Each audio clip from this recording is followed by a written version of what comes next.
إن الحمد لله نحمده ونستعينه ونستغفره ونعوذ بالله من شرور أنفسنا ومن سيئات أعمالنا من يهده الله فلا مضل له ومن يضلل فلا هادي له وأشهد أن لا إله إلا الله وحده لا شريك له وأشهد أن محمدًا عبده ورسوله يا أيها الذين آمنوا اتقوا الله حق تقاته ولا تموتن إلا وأنتم مسلمون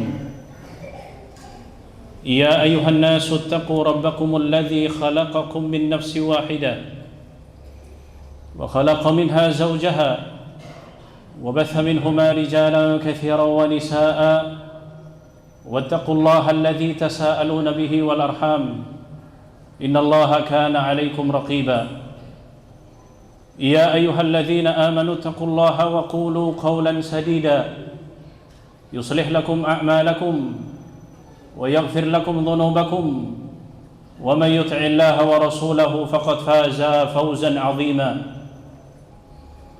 أما بعد وقال النبي صلى الله عليه وسلم تركت فيكم على محجة البيضاء ليلها كنهارها لا يزيغ عنها إلا هالك وصل اللهم وسلم على نبينا محمد وعلى آله وأصحابه أجمعين أما بعد معاشر المسلمين sidang Jumat yang dimuliakan oleh Allah Subhanahu wa taala.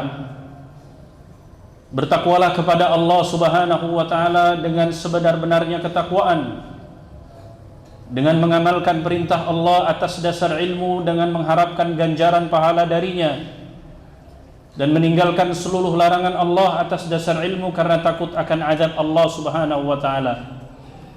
Salawat dan salam semoga senantiasa terhaturkan kepada baginda Rasulullah sallallahu alaihi wasallam, keluarga dan para sahabatnya, serta kepada setiap pengikutnya yang konsisten menjalankan syariatnya. Kaum muslimin jamaah Jumat yang berbahagia, tanpa terasa 1 tahun kembali berlalu dalam lembaran kehidupan kita di dunia ini. Berbagai hal terjadi sepanjang setahun yang lalu, baik dan buruk pun telah tercatat dengan rapih dalam catatan amalan kita masing-masing. Olehnya barang siapa yang mendapati dirinya telah menunaikan kebaikan di masa lampau, maka hendaknya ia memuji kepada Allah Subhanahu wa taala yang telah mengaruniakan taufik untuk taat kepadanya. Dan barang siapa yang mendapati dirinya belum menunaikan kewajiban dan kebaikan di masa lampau, maka hendaknya ia tidak mencela siapapun kecuali kepada dirinya sendiri dan segera bertaubat dan introspeksi untuk masa depan yang lebih baik. Kaum muslimin jamaah Jumat yang berbahagia, perpindahan tahun 1447 Hijriah semestinya mengingatkan kita semua akan peristiwa mulia dan bersejarah dalam kehidupan manusia termulia di sisi Allah Subhanahu wa taala, yaitu peristiwa hijrahnya baginda Rasulullah sallallahu alaihi wasallam dari kota Mekah menuju Madinah.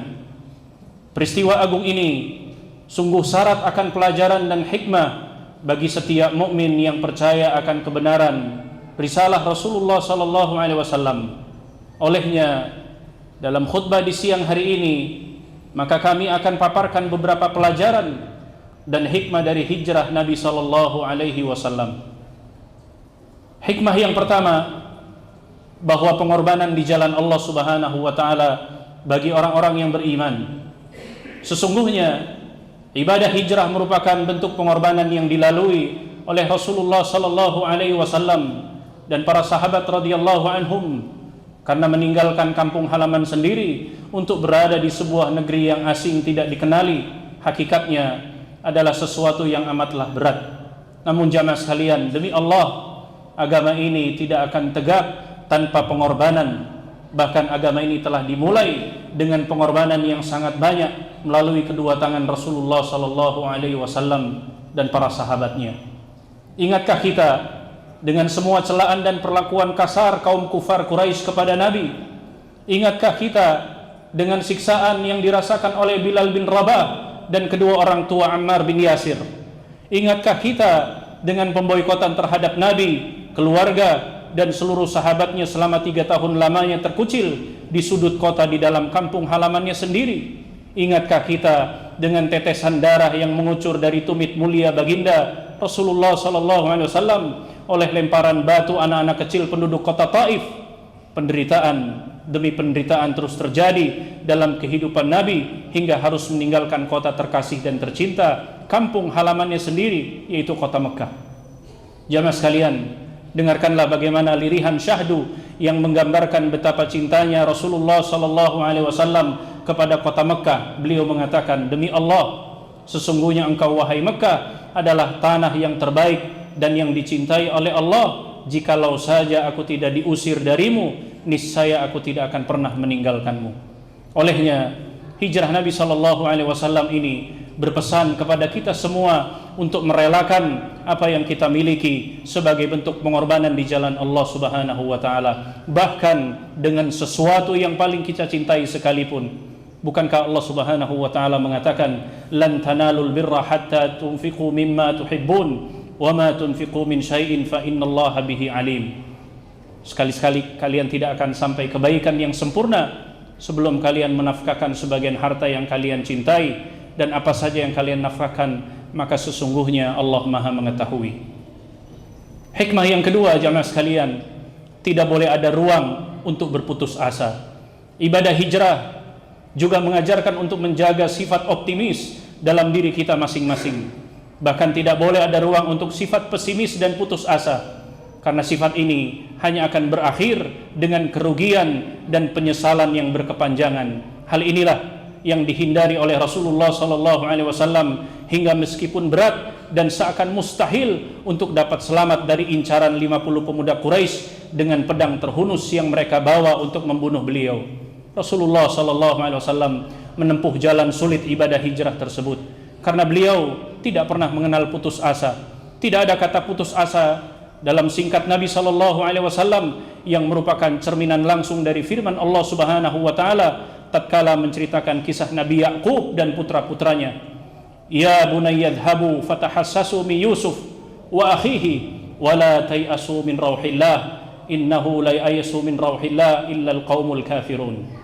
Wahai anak-anakku, pergilah kamu maka carilah berita tentang Yusuf dan saudaranya, dan jangan kamu berputus asa dari rahmat Allah. Sesungguhnya tiada yang berputus asa dari rahmat Allah melainkan kaum-kaum yang kufar.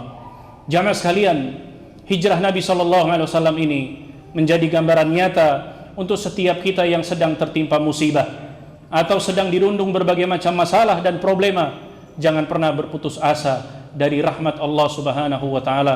Jangan hilang optimis dan jalan keluar yang telah Allah gariskan, bahkan seiring dengan setiap masalah yang Allah berikan. Bukankah Allah Subhanahu wa taala berfirman, fa inna ma'al usri yusra, inna ma'al usri yusra, karena sesungguhnya sesudah kesulitan ada kemudahan. Sesungguhnya sesudah kesulitan itu ada kemudahan. Hikmah yang ketiga, ma'asyiral muslimin yang dimuliakan Allah Subhanahu wa taala, rencanakanlah keberhasilanmu. Kaum muslimin rahimakumullah, di antara kandungan hikmah dari peristiwa hijrah Nabi SAW dari kota Mekah menuju ke kota Madinah adalah pentingnya merencanakan keberhasilan kita. Jamaah sekalian, ketahuilah bahwa keberhasilan itu harus direncanakan dalam segala urusan kita. Bahkan sebuah ungkapan menyebutkan bahwa siapa yang tidak merencanakan keberhasilannya, maka sesungguhnya dia telah merencanakan kegagalannya. Karena hakikatnya merencanakan keberhasilan itu membantu kita untuk melihat seluruh kemungkinan-kemungkinan yang akan terjadi dalam urusan kita. Dengan demikian, kita dapat membuat berbagai plan rencana demi meraih keberhasilan yang paling gemilang. Mari kita berkaca pada peristiwa hijrah Nabi SAW, karena sejak awal beliau telah merencanakan hijrah yang akan beliau lakukan. Bukankah Nabi SAW memilih Abu Bakar Siddiq sebagai sahabat terbaiknya untuk melalui jalan berbahaya dan panjang dalam hijrah tersebut? Bukankah Nabi SAW memerintahkan kepada sepupunya Ali radhiyallahu anhu untuk menempati tempat tidur beliau sebagai bagian dari tipuan kepada 50 pemuda Quraisy yang mengejarnya? Bukankah Nabi SAW memilih jalur memutar dan terjauh yang dapat ditempuhnya sekali lagi untuk menipu para pemuda Quraisy agar hijrah Nabi dapat berlangsung dengan aman dan terjamin keberhasilannya.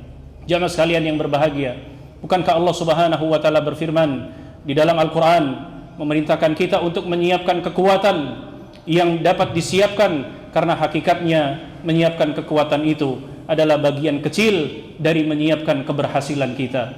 Allah Subhanahu wa taala berfirman, wa'iddu lahum mastata'tum min quwwati wa min ribatil khayli murhibuna bihi aduwallah wa aduwakum wa akharina min dunihim la ta'lamunahumullahu ya'lamuhum wa ma tunfiqu min syai'in fi sabilillah yuwaffa ilaikum wa antum la tudlamun.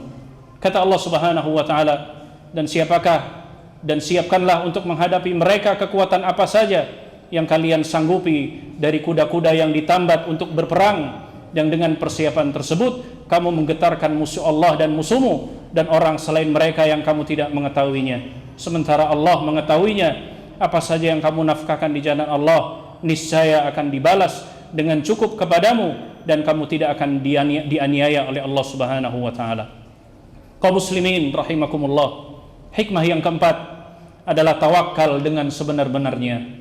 Di antara hikmah yang paling penting dan membekas dari kisah hijrah Nabi sallallahu alaihi wasallam adalah penanaman nilai tawakal dalam hati seorang yang beriman. Tawakal adalah suatu sikap mental seseorang yang merupakan hasil dari keyakinannya yang bulat hanya kepada Allah Subhanahu wa taala.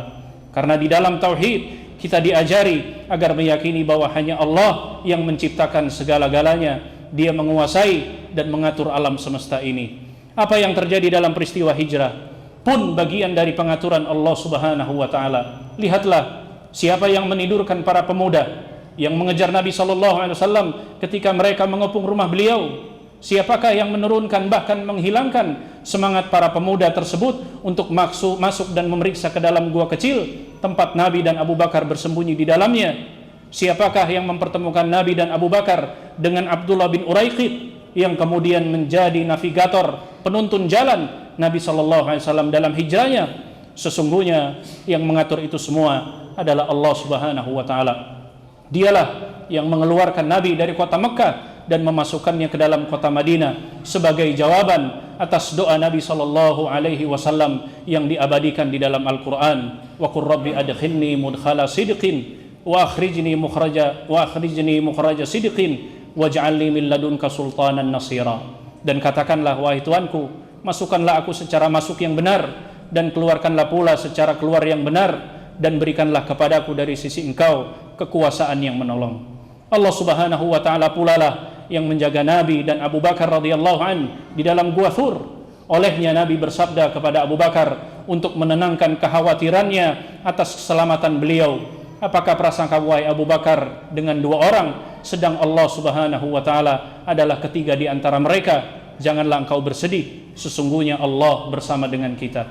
Jamaah sekalian, semua ini seharusnya menjadi pelajaran bagi kita agar terus membulatkan keyakinan dan tawakal kita hanya kepada Allah Subhanahu wa taala dalam menghadapi berbagai bentuk ujian dan musibah dalam kehidupan kita di dunia ini. Maka kita memohon kepada Allah semoga hikmah yang kita dengarkan hari ini menjadi motivasi bagi kehidupan kita untuk menyongsong kehidupan yang lebih berarti di masa yang akan datang.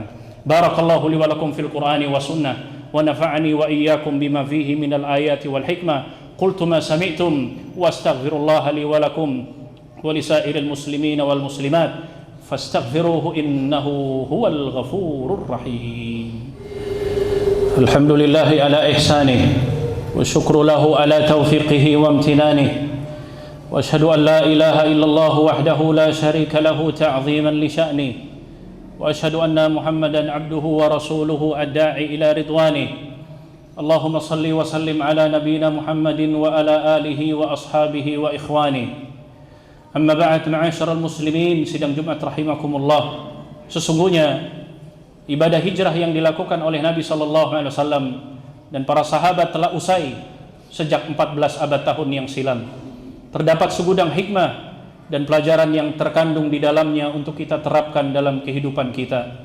Namun ingatlah bahwa meskipun hijrah itu telah selesai, namun ibadah hijrah tetap ada hingga dengan hari kiamat.